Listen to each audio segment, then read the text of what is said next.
Welcome back to another episode of the Book Out and Talksport podcast, where today I am joined with Cy, the Wolves fan. We are having an emergency meeting. We're talking about Wolverhampton Wanderers.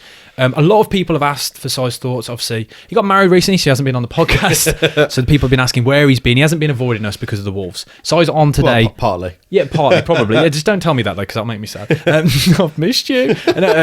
But a lot of people have been asking about the Wolves and what exactly is going on. There's been a lot of uproar, a lot of fan discussions, debates. We've seen an open letter come out. There's been a lot going on at the Wolves. And for me, as a West Brom fan from the outside, and from other fans that will be watching this, we're coming today to Cy to learn what's actually going on, because you guys as listeners will know we don't fully really understand. We know what's going on right now, but there's been problems. This has been bubbling for years. Let's just suggest, all I'm saying is, the way I see it, after talking to Cy briefly, is this has been a pot of rice that has been sat on the hob for a while now. And it's just keep boiling, it's bubbling, it's bubbling, it's bubbling. And all of a sudden the lids just come off and it's going crazy. But that's been bubbling for a while. So we're going to come to Cy, the Wolves fan. I'm not going to really interrupt. There's been a lot of fans who just say, you just suddenly seen the uproar? Why are Wolves fans upset? What's going on? Not really understanding our steady decline over the years. And this has been, like, I think that the results and some of the performances and kind of achievements over the last few years have kind of been papering over the cracks. Yeah, really. Absolutely. And I know you've spoken about it off camera and things, but this is a time for us to fully understand from neutrals what's actually going on at the Wolves. And maybe some Wolves fans will be probably tuning in to listen to this, because it's probably great to hear a fan actually talk on a platform, because I think it's not been spoken about enough within the media. They're only talking about it now because of the performances. Yeah. That's the only reason why we've been talking about it. And even if you go on like YouTube and everything, no one's really done a full timeline of the frozen journey at Wolves. Yeah. And actually, there were good times, but where we've gone ever since those good times and how we have slowly got worse, the management's got worse, we'll go into that detail. Yep, so kind of let's just go all the way back then. Like, talk us through everything. I know you've prepped a lot here, but obviously I know this is exactly how you feel, so it's just because sometimes with these episodes, and fans will understand this, when you talk about your own club, you'll get so emotional you miss out parts. So I've got a lot of notes. He's not checking his phone.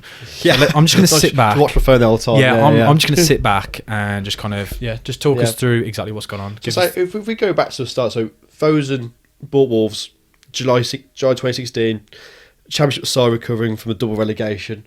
Yeah. An unknown man called Jeff Shee was leading the negotiations, and as soon as the completion took place, he was appointed chairman. The priority was clear from Fosun from very early on: get Wolves back in Premier League. That's where they fully believe they deserve to be. Whilst buying Wolves, they committed as well. So I think it cost 40 million to buy Wolves. Peanuts these days, almost. Out of context, that's mental, isn't it? That we consider that peanuts, don't we? Oh no, yeah, it's crazy. But whilst buying Wolves for 40 mil, they'd also made a commitment to the club that they will invest between 20 to 30 million each season for the next 2 years, from July 2016. First season was difficult. High Walter Zenga didn't go well. High Paul Lambert till the end of the season. Finished mid-table. Wasn't a great first year. You to forget. Summer 2017 when we got rocking. We appoint Nuno Espirito Santo. And in that summer as well, first summer we got Nuno, we signed Neves, we signed Jota, we signed Bolly, we signed Ruddy, we signed Barry Douglas, Bonatini, and more key first team players who propelled the side to be one of the best Championship sides we've ever seen, realistically. This was the start of the Wolves Portuguese revolution. Beautiful sight to see. I say, country won the championship. We're defensively strong, but clinical and attacking the 3-4-3 formation. Something never seen in the West Midlands, to be honest with you. It's never seen this concept of football at the Wolves. I like the way you changed it to Wolves, and that was a nasty. That was a little low blow. Then I took them. When you said West Midlands, I thought, I've just got astray somehow. We managed to get promotion. Summer of 2018, the signing and the investment continues. We've signed Jean Martino, ridiculous signing still, in my opinion. Johnny Castrotto, Jimenez, Adama Traore, Rui Patricio, Den Donker. All these players, all signs intend that Wolves aren't here for a relegation fight. We're here for at least top 10, really battling against some of the tops of the Premier League, and we absolutely showed that in the first season. It was a delight to watch. Finished 7th that first year. Under Nuno's advice and Fosun's investment, really good. First season back, semi-finals of the FA Cup. Many fans ended that season thinking Wolves could have done better. Realistically, mad, isn't it, when you could look back? finish 7th in the first Premier League and semi-finals FA Cup. We could have won the FA Cup. I'm not even joking. Was that Watford? That was Watford, who then lost 6-0 in the final. It was the worst to Man ever. City. Yeah, it's Whereas Wolves have goal, yeah. Wolves have beaten City in that season anyway. Yeah. So what could have been? What could have been? But potato. So we go moving to summer of 2019. Investments held back a bit at this point. The first signs of investment held back, but we've still made a Raul permanent signing, and we've signed Patrick Conchone and Pedro Neto. We also signed a Real Madrid centre half. Jesus Vallejo, he's one of the worst players I've ever seen in my life. Meant. By the way, I remember when he was signed. That was like, oh my word! That's when everyone thought, oh my word, they're breaking into this top six. They're getting players from Real Madrid. Do you remember? So bad. I remember the disaster class against Tammy Abraham. Scored a hat against us. Was so bad. He played like a child in men's football. Yeah, it was horrendous. But also in the January window of that season, well, we signed Daniel Podence for about 18 mil. So there was investment still, but not as much as what we saw previously. But still, Wolves haven't lost many players in this time. Yeah.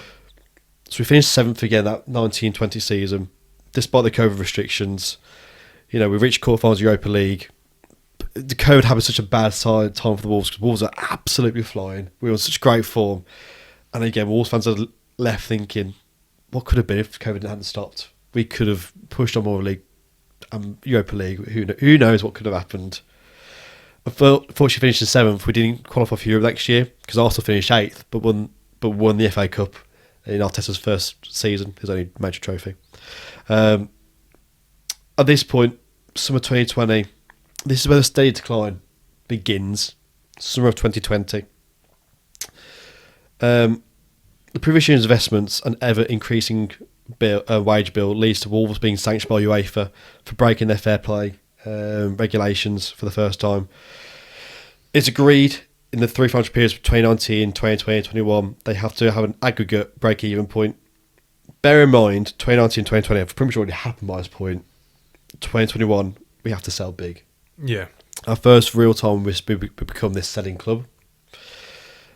So you're suggesting? Sorry, just from this was you became a selling club because this was enforced. It wasn't obviously the original plan. As part of the agreements with UEFA, you had to become this that break-even point from 2019 to 2021. You were forced to play your hand by UEFA. And 2019, I think we had a loss of like 100 mil because of the way that the investment had gone. The fact that you hadn't hit. Correct. Yeah. Okay. We hadn't gone enough revenue. Blah blah blah. So in summer 2020, we see influential players leave, such as Jago Jota for 40 mil, Doherty for 15 mil, and Helder Costa for 18 mil as well. Helder Costa, what a player. Helder Costa was great for us. People forget that. So that's a lot of money coming in. But we did sort of look towards the future as well. Barcelona's right back Nelson Semedo came in for 28 mil, and an unknown Porto prodigy Fabio Silva comes in for 36 million. Baller. Both regarded as Jeff Shee signings, rather than Nuno signings. Nuno probably didn't want these players too much. We also signed unknown players such as Keanu Hoover, Vitinha and Ronald Norrie coming on loan, who we'd unheard of. Season 20 to 21, which was very COVID-inflicted season, and generally the buzz from the club had just gone.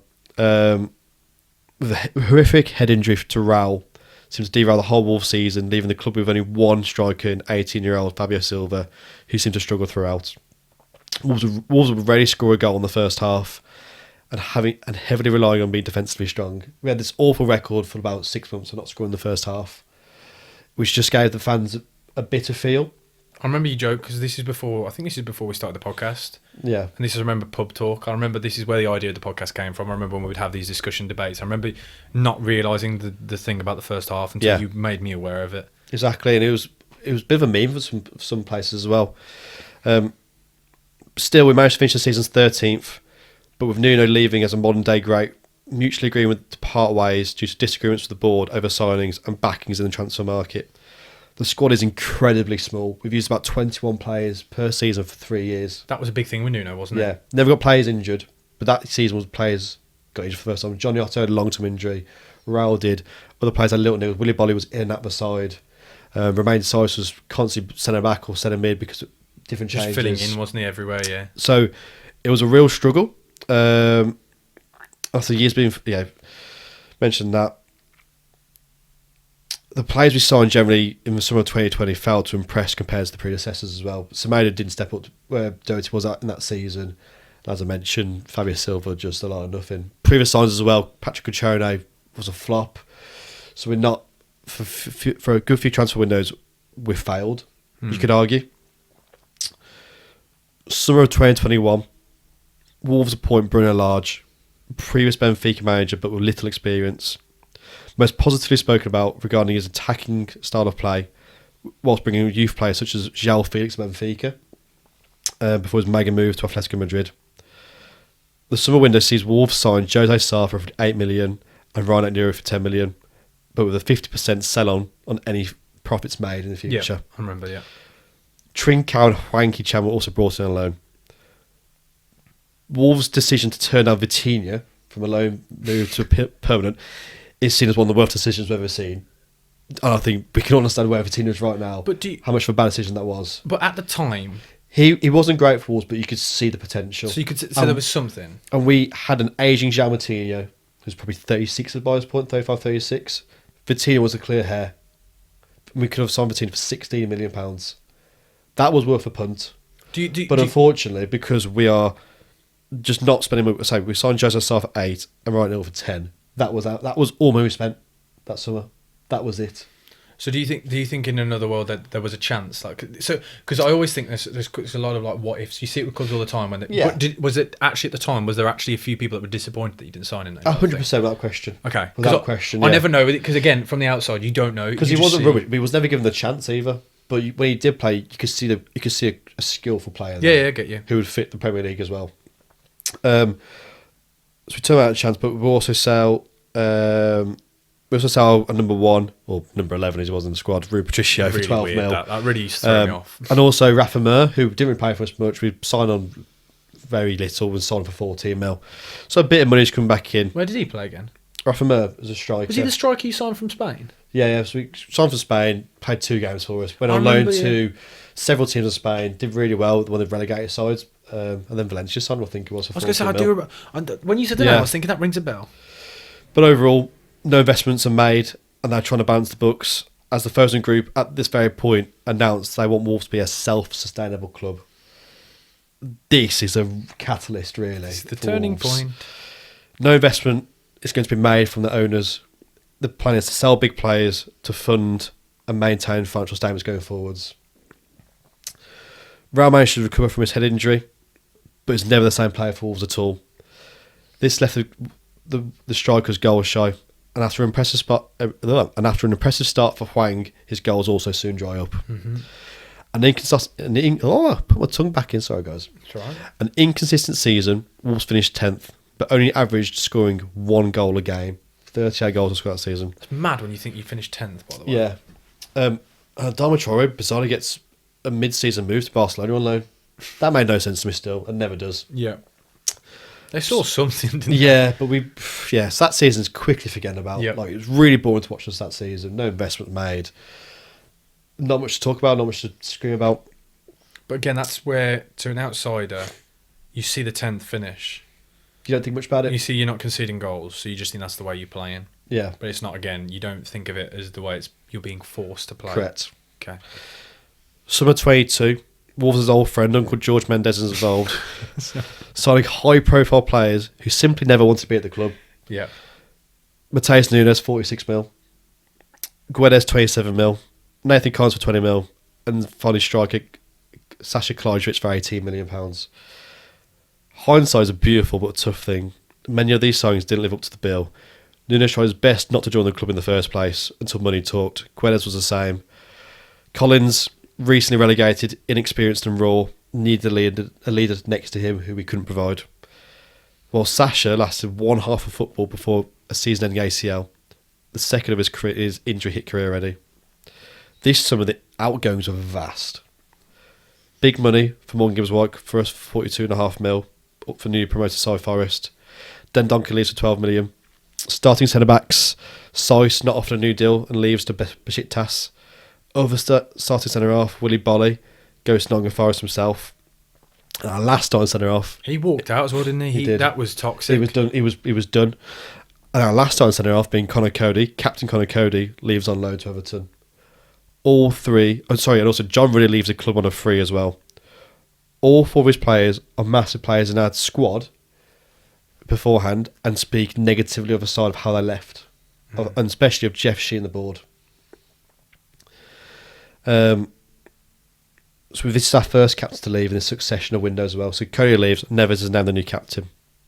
October 22, after 1 win in 9 games, and 1 win and 9 losses in the previous 15 Prem games, Wolves are in the bottom 3. Bruno Lage is sacked. The following November, Wolves announced the new manager, Julian Lopetegui, but his first game isn't until Boxing Day. Imagine being announced your manager in November, but his first game is in December, Boxing Day. Wolves play 8 games in between sacking Bruno Lage to actually Lopetegui's first game. That gap is ridiculous. How long that is, but it's like 8 weeks.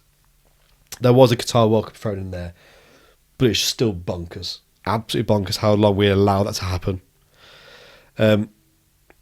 January 23 comes around, and in simple terms, it's an incredible window for Wolves, with the pulling power of Lopetegui. Songs were mixed of talented youngsters with a point to prove and more experienced pros with leadership qualities that had been so dearly missed in the first half of the season. We signed Cunha, João Gomez, Sarabia, Lamina, Craig Dawson and Dan Bentley. Bade Guedes leaves on loan. This is probably considered, very much since January 23, our last successful transfer window for the club. Yeah. January 23. And I think there's an argument, especially from an outsider. I remember the pulling power. I remember us discussing it on the podcast. I remember actually having a conversation with you when Sarabia was announced. I remember you pulling up on the drive, hearing it on TalkSport, and we went straight into the podcast and we all discussed it and debated it. Regardless, those were all names. All of those signings, pretty much, you knew who they were or had heard of them.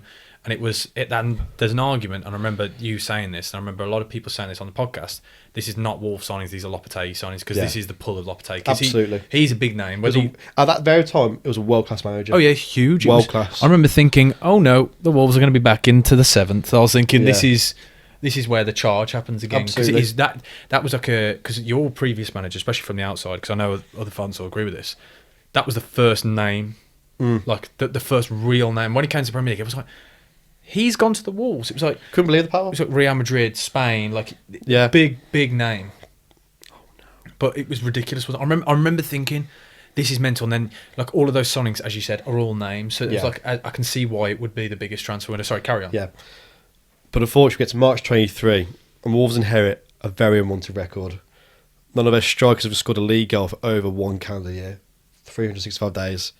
Safe to say, goals are still hard to come by. Yeah, this is from a historic lack of investment into strikers. Oh, well, you invested in Fabio Silva, a completely unknown prodigy, we know how that went. We just weren't signing. And any striker we did sign was proven, like Sasha Klajovic, massive injury issues the whole time. We would never sign the right strikers, and a lot of these strikers were signed based on Jeff Shee's appointments, not a scouting team. Ridiculous. Wolves that season finished 13th, the highest league position finished of any side in the Prem who were bottom at Christmas. This is the true great escape. Lopetegui is up for manager of the season. I can't do it. That's nasty. Lopetegui is up for manager of the season thanks to his class and tactical nous. However, summer of 23 is an upsetting and frustrating one for all Wolves fans involved. Wolves make £150 million player sales, including Nunes, Captain Neves, Collins, Cody and Raul. Adama Traore and Martino also leave on a free, and Podence goes on a loan too. This is a massive shift of first team players, all gone at once. The only notable first team signings in that summer are Bellegarde, Santi Bueno and a return of Doherty on a free.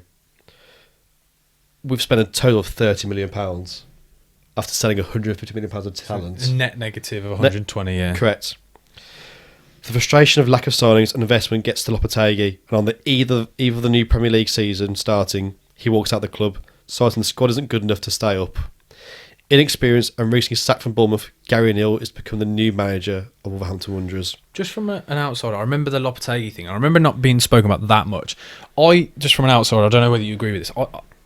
remember thinking at the time that says a lot about the relationship with the board, because they're quite clearly, Lopetegui knew the situation he was in. Absolutely, yeah. The way I always think of this is 2 fingers up to the board.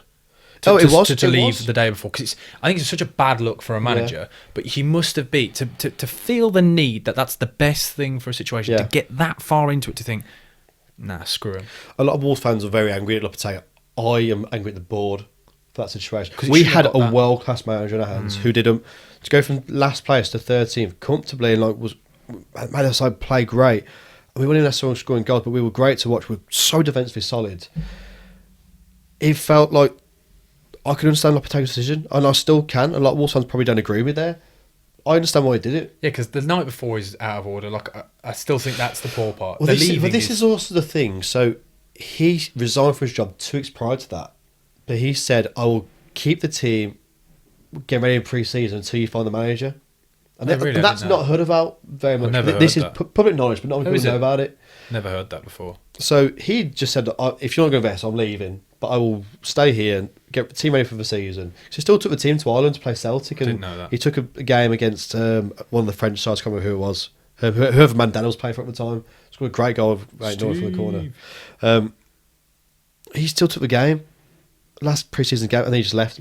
But then because as soon as he left, Gary Neal was announced within hours, because they knew it had already happened. He's already lined up. Done the interviews here and there. So I give him a bit of kudos, to be honest with you. And what he did for Wolves was tremendous. It really was.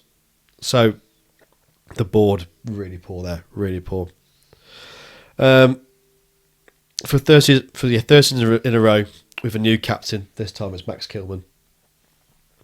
Wolves, we finished 14th that season, scoring 50 goals as Gary Neal gets a chin out of Kuno Hwang, but also conceding a hefty 65 goals. Some games were great. In the words of Gattuso, sometimes maybe good, sometimes maybe not so good. We're on a good cup run as well in that season. Quarterfinals against Coventry, made it 2-1 in the 88th minute, only to concede 2 stoppage time goals and to lose 3-2. Still good. I missed that. I was in a bar in Tenerife and they turned the TV off. This is in March 24. Wolves and Gary Neal never truly recovered from this. No. At all. Goals have dried up. Striker injuries all over the place, all suspensions, Cunha. Because his disciplinary record is just so bad. The summer of 2024 comes around. So we end the season 23-24, shockingly. From March downwards, lose or draw, but mostly losses. We're not playing well at all. Players on the beach. Players are done. They're with the Fulham players with the kites. Yeah, you could hear the flip-flops clapping on their feet whilst they're running around. Saying that. You said that at the time. I remember you saying that. I can still hear so much. It's horrendous. Summer 24, it's clear the club needs investment to be able to at least stand still rather than move forwards. Unfortunately, it doesn't happen again. The only true investment came in a new deal for Gary Neal, signing a deal up to 2028 as he is seen as a future of English managers, despite the awful end to the season. That summer, we sell Neto, Kilman, Podence, and we fetch about £150 million. Another year, another captain sold. Makes 3 captains in 3 seasons now. And huge. That's huge sales again. Because I think that's something that doesn't get spoken about enough. Yeah. Because obviously you talk about it quite often. You hear Wolves fans talking about the sales. But there aren't many. We talk about Bournemouth, about how big a summer they've had there. Like to have back-to-back seasons of over 100 million sales is mental. I don't think that's spoken about enough. I know you've spoken about it briefly, but I don't think you've spoken about that as if it's normal. But for Wolves, it is no one knows because that's what I'm saying. Such a selling club. No, I know, but it's mental, though, isn't it? I know what you're saying. It's wrong. Unless you can do it if you're going to reinvest that side. But I said the previous summer, sold £150 million players, and we signed £30 million players. That's it. Yeah. Total. That's not good enough. No. That's why suddenly you're going back in places. In this summer, also 24, we've made purchase of Andre, Rodrigo Gomez, Sam Johnson, Pedro Lima, Tommy Doyle, and Larson comes on a loan. But none really have a major impact in the first half of the season at all. No one gets into the side. Sam Johnson has a flirt in and out. Larson told you, as a West Brom fans, we all told you what was going to happen with Sam Johnston. But that spending there, though, is not on par again, though, is it? No, it's nowhere near. I mean, so Andre was 20 mil, Rodrigo was about 12, Sam 10, Lehman 9, Doyle was 5, Larson was a loan of 3 million at the time. Which, again, goes back to the point we've sold £150 million. It's another net benefit to Wolves of about 65, some of that. Yeah. Real shocking for that. Lamina is named captain for this season as well. previously known to be a bad influence on a dressing room when things are going badly. Wolves go the first 10 league games without picking up a win, only gaining 3 points. The inevitable happens. The team begins to play on emotion.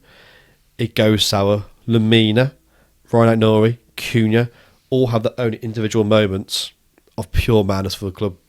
The captain Lamina shouting at coaching staff on the pitch after a game by saying they're all not good enough. Ryan Nori scrapping after a game at West Ham because he lost. Cunha scrapping and breaking Ipswich staff members' glasses. Mental, isn't it? And having a big team scuffle, basically. It's at this point Gary Neal starts suddenly to distance himself from the group. Of course, the group. For new listeners, by the way, that's what he used to call the team. When every interview, I know what you're saying, their distances, but if people didn't know, all of the interviews, he always used to say the group didn't perform. It was always the group, yeah. He never spoke about the club, aligned it with himself. Yeah. Sorry, carry on, just so people understand. But even so, it was distancing from the group from this point, as he simply can't control the players anymore. Damage limitation, wasn't it, for himself? His voice simply isn't being heard.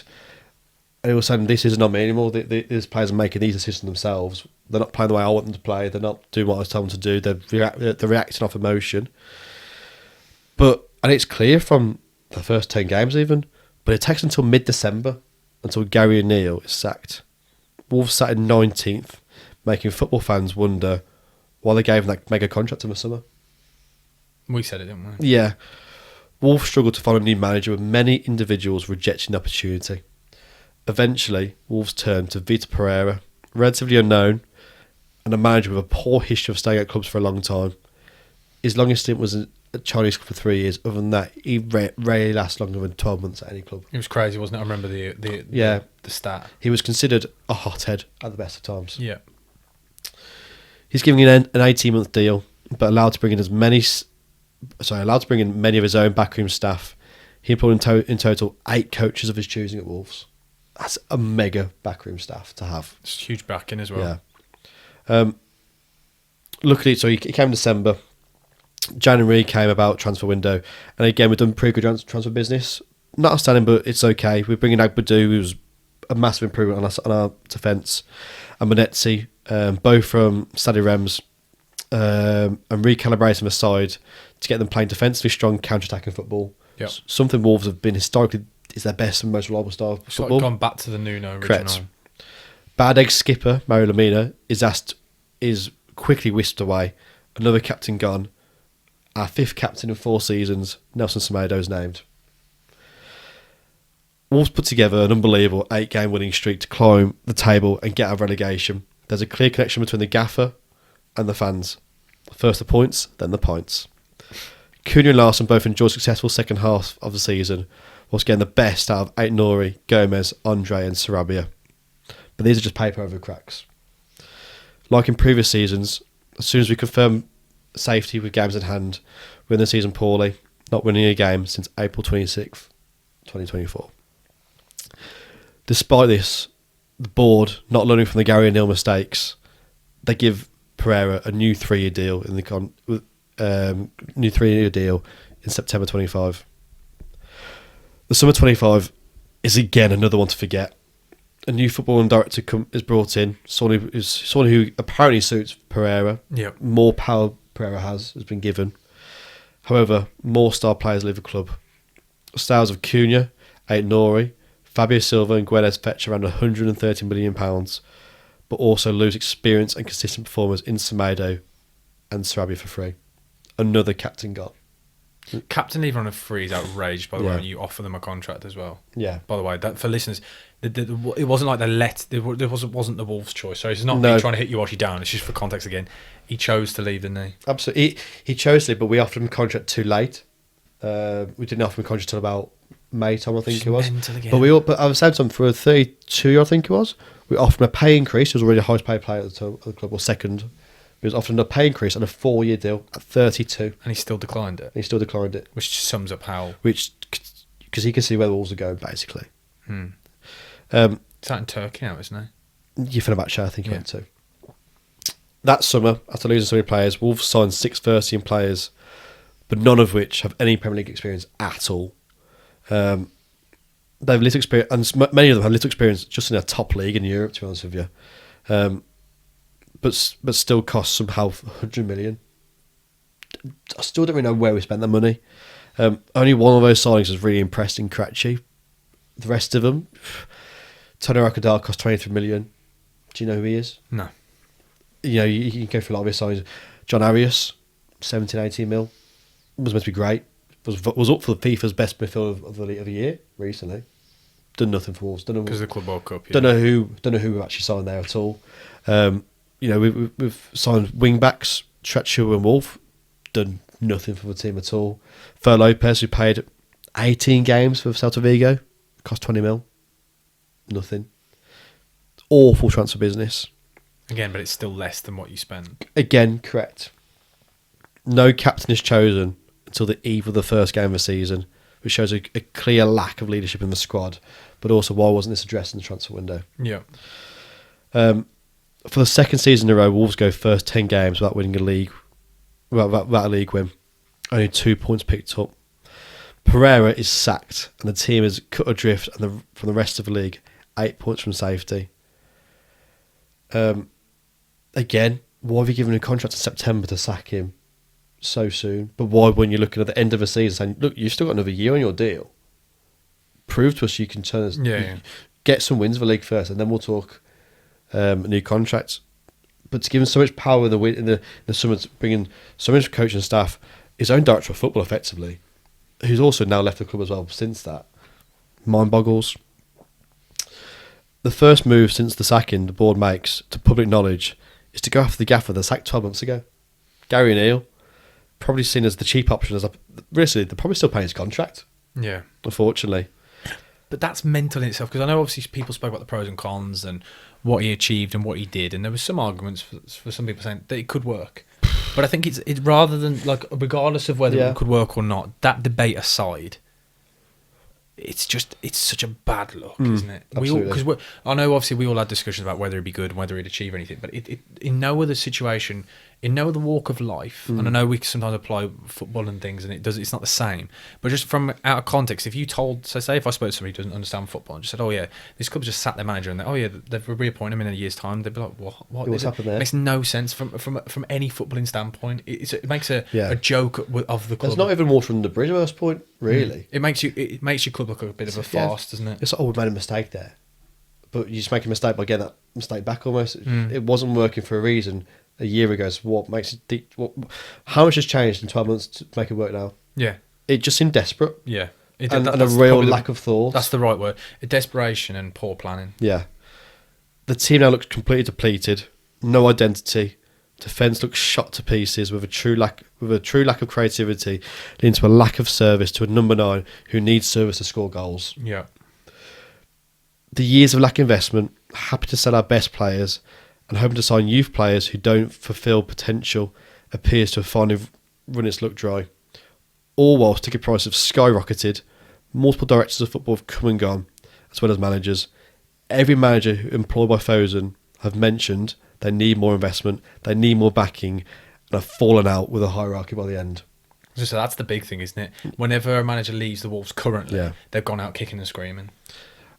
There's never a nice feel to it. And there's always, within a few months, there'll be some comment in a newspaper or an interview, or that just gets little drops, little line that will just creep up out of nowhere. And I expect to see something from Vitor Pereira in probably like 3 or 4 months' time when he's asked about the Wolves, and he'll talk about his time there. Absolutely, It won't be good. Well, it's already come out. Vitor Pereira said he wishes he left in the summer. Which is mental. But he was convinced to stay because of their good work at the end of the season. And because he was given the keys to Wolves almost by bringing whatever coaches you want. Because coaches are cheaper than bringing in players. Yeah. Bringing a director of football is cheaper than bringing in players. Yep. So he was convinced to stay, but he's already said himself, I wish I left in the summer. I was convinced to stay, but I wish I left in the summer. It's mad, isn't it? It's just horrendous. We are soon to announce, at the point of recording, this is on the 10th. 10th of November. We're soon to announce Rob Edwards as our new manager / head coach, whatever it's going to be. He's back. A person connected to the club, making over 100 appearances in the mid-noughties, but also someone promoted and relegated from the Prem with Luton, and also having contributed to their double relegation overall. It is likely, even if, and it looks likely, the Wolves get that the club gets relegated, that they'll stick with Edwards in the Championship. So maybe some stability there, but whilst Ferguson insists on a self-sustainable model, the club will continue to move backwards rather than forwards. I would assume Edwards is not seen as a top-class manager from players around the globe, making the January transfer window of trying to pull players an even more difficult task than it once was, whilst the club sits bottom of the league and seen as the whipping boys of the league. Rob Edwards, if you keep this team up, the sad reality is the players who keep you up will just be sold, and you'll have another difficult task next season of staying up. I think regardless of whether he stays up or goes down, I think he's going to have a tough job anyway. Because I think the squad is so imbalanced right now. Because you've got some players that quite clearly are no disrespect to the Wolves, but too good to be at that side. They could be easily in a top half, forward-thinking side. But then you've got other players who wouldn't get into any other side in the Premier League. No, there's not at all. It's such an imbalanced. And I genuinely feel sorry for João Gomez, Andre and Larson. Because Larson's a good number 9, and I fully believe that. But he needs players around him. Because if you serve him, he will score goals. I've got no doubt of that.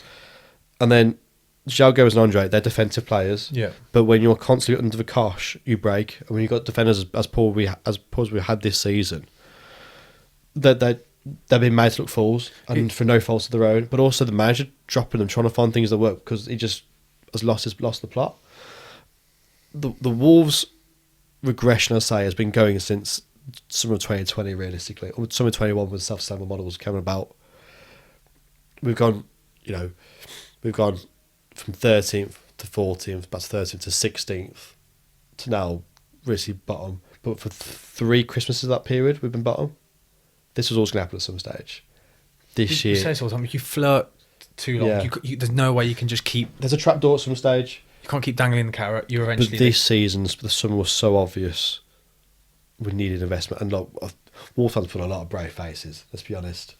Oh, we don't need Kuna because when we won 6 in a row, he wasn't there for 4 games. But we had Nouri, we had Semedo, we had experienced pros on that side.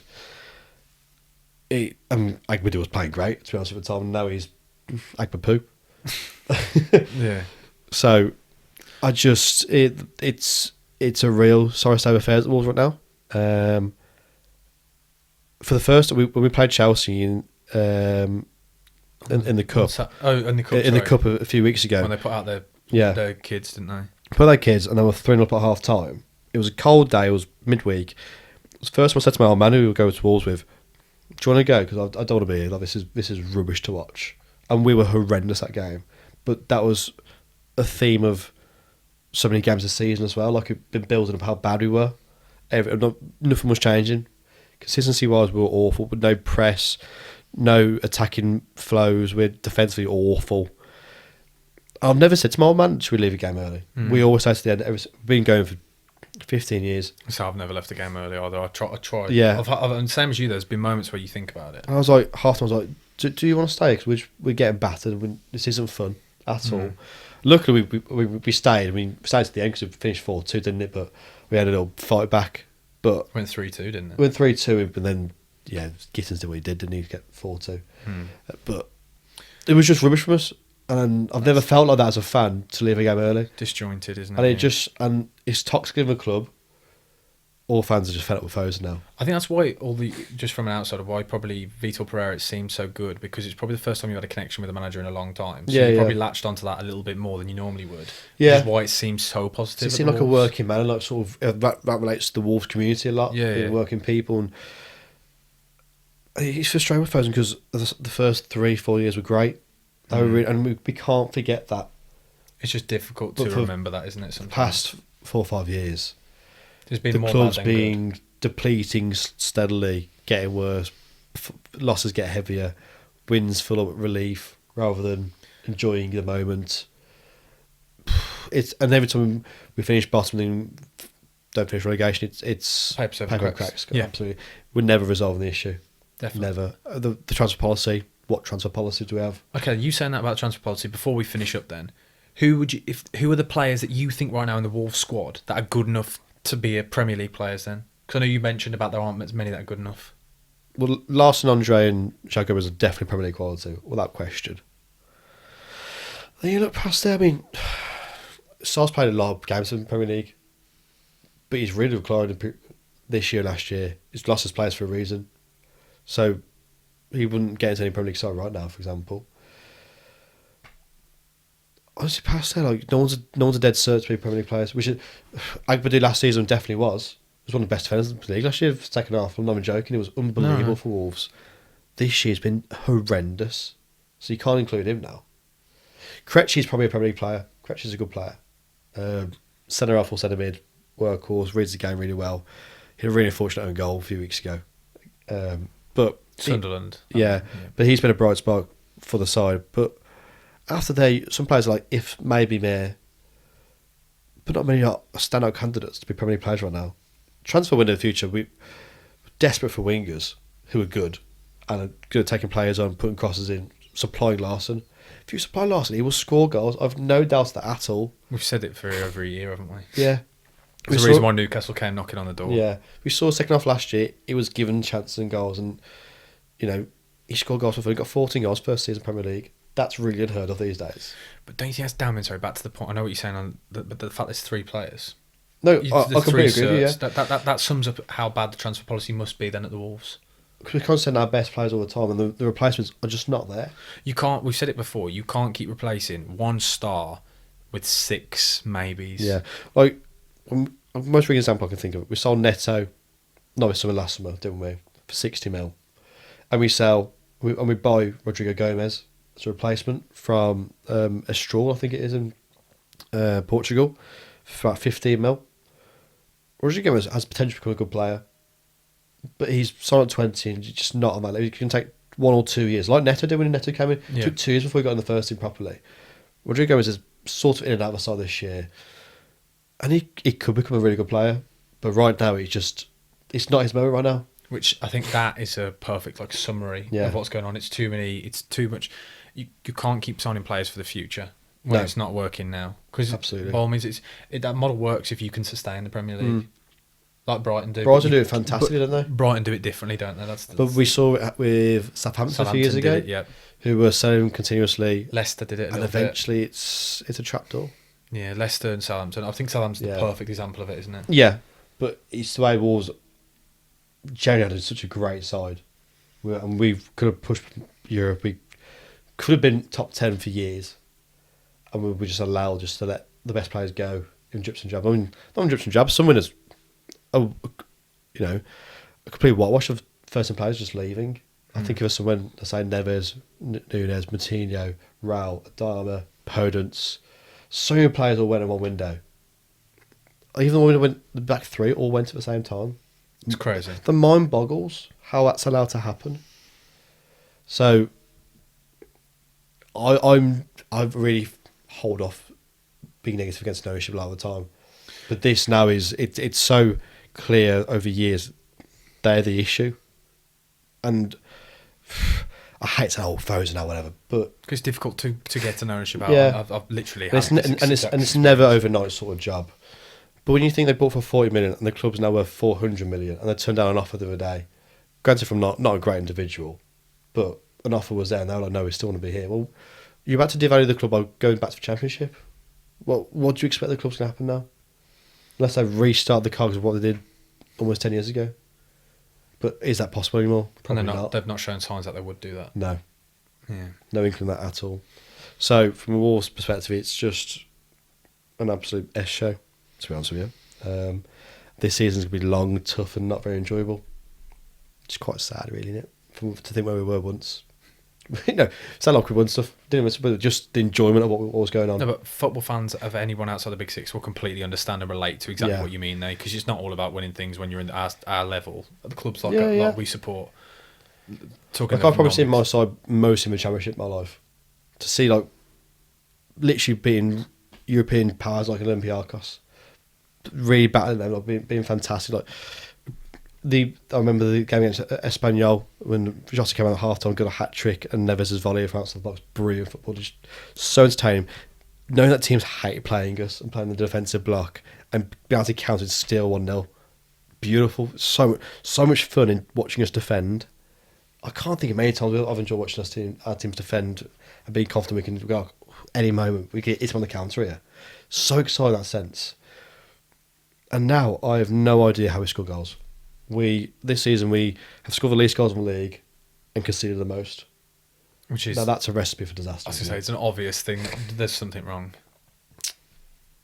So yeah, that's the Wolves frozen timeline. There you go, guys. So now hopefully you've got a bit more of an understanding. I think it was a good episode, to be fair. I think especially it's quite insightful because again I've learned quite a few new things. So hopefully the listeners will do as well. I hope you realise this isn't being some kind of like. So I did want to do this. I haven't just put him in front of the camera and said slag off the Wolves because I know obviously I'm coming from a West Brom's perspective. I think this information needs to be out there for more people to understand how long this has been going on for. It's not just a steady decline like that.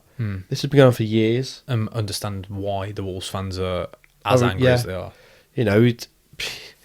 It's like West Ham fans are angry at their ownership because of lack of investment, but they still get a lot of money going in. And everything, and they don't sell the best players all the time. They just have issues with prices and whatever else. We just, as a footballing club, have been dwindling for years now. For this year, since summer 2020, since Nuno left. Realistically, it's been tough going. Yeah. Well, there you go. Hopefully that's summed up perfectly. It's quite a sour note to end our night on. It's like, for listeners, it's 11:10 now. So I was going to go home listening to some sad music. Dry your eyes, mate. Oh no, it's hard to take. Don't you worry, listeners, because I know you won't. I'll make sure I'll give him a hug at the end of the recording. Don't you worry. I'll give him a little cuddle and it'll be okay.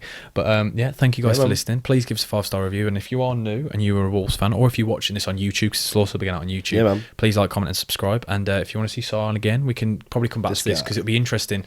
Probably after Jan to do this again. There we are, yeah. Just for definite. And more people have been asking. We'll get the other lads to do episodes like this where we might get Mike to talk about Arsenal, Joe to talk about the Villa, and I might get all the Albion boys on for an episode to talk about West Brom because obviously people want to hear that stuff. So thank you guys for watching. Pookies. We'll see you very, very soon. There you go. Now he's happy again. Peace.